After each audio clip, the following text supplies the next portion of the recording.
My name is Karen Imas, and I'm a vice president at Connolly, McLaughlin, and Wallows. I've been there for 1 year. Before, I was working in public affairs for the Canadian consulate in New York.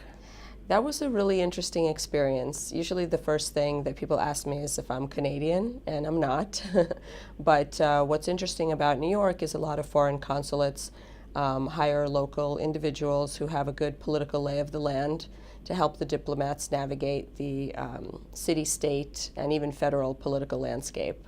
And that's what I was doing for the Canadian consulate. And it was fascinating to essentially be working for another country, but to be sort of an interlocutor with the local political community, because I find myself in very unusual positions doing that kind of work. But I learned a lot about U.S.-Canada relations, which are far more complex than most people assume. I think people think maple syrup or things of that nature, but Canada is a major business partner and a defense partner to the U.S., and New York City and state benefit a lot from Canada. It's really very rewarding when you see something come together on behalf of a client, and by that I mean where I work and the nature of my job is extremely multidisciplinary. It's not just PR, it's not just strategy, it's not just lobbying, it's not just community relations, it's really all of the above packaged together. And so many of the clients that we represent, whether they're industry associations, energy companies, real estate developers, arts organizations, they really require the full package of services. So it's not enough necessarily to just be successful in one of those areas. You really want to help the client in all of those areas. And so on those occasions where you see it all come together, like you've been able to influence or impact a regulatory decision at the city level on behalf of a client, and at the same time get positive press coverage, and at the same time influence legislation in some way. And when you really see all of that come together on behalf of a client, it's extremely rewarding. And even in the short time that I've been at this firm for a year, I've been involved in a variety of projects where we've seen this come to fruition, and it's very exciting because it doesn't happen overnight. You really have to work at it, and to see the fruits of your labor come together when they benefit both the client in all of those areas and benefit the community where the client is working in. That's really exciting when all of that comes together in that way. When I was making the transition into my current position, a former boss, as he was sort of congratulating me, said to me, you don't always have to be so nice all the time. And that really kind of stuck with me.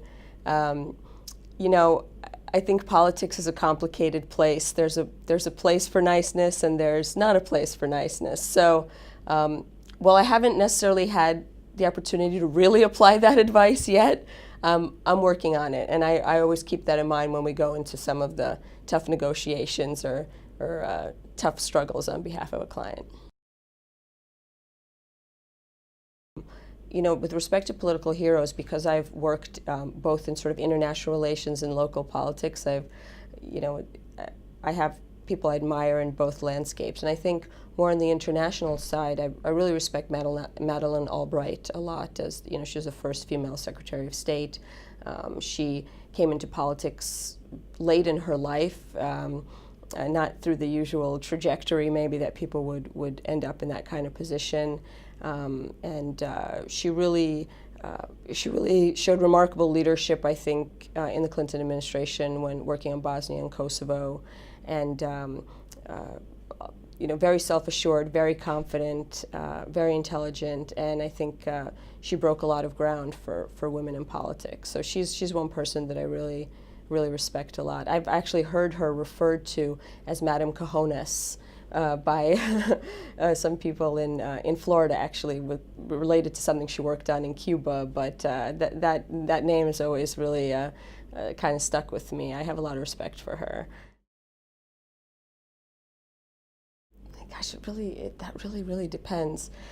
My ideal weekend would be really one of two very different things. One is I'm a parent, and so it's nice to just have family time on the weekend because the week is so busy and work is so busy. So an ideal weekend is just going around New York or taking a day trip with my husband and son and just enjoying what the city has to offer. On the flip side, it's just as nice to be able to go away somewhere totally by myself and say hop on a plane and like go to the Caribbean for a weekend and just lay on a beach. So I think both things are equally rewarding and fun. So it's kind of hard. It depends on my mood. Sometimes I love doing one, and sometimes I'm wishing I'm doing the other. So this may be an odd answer, but I always thought Madonna was an underrated actress, and I kind of like her. So yes, maybe Madonna would play me in a movie.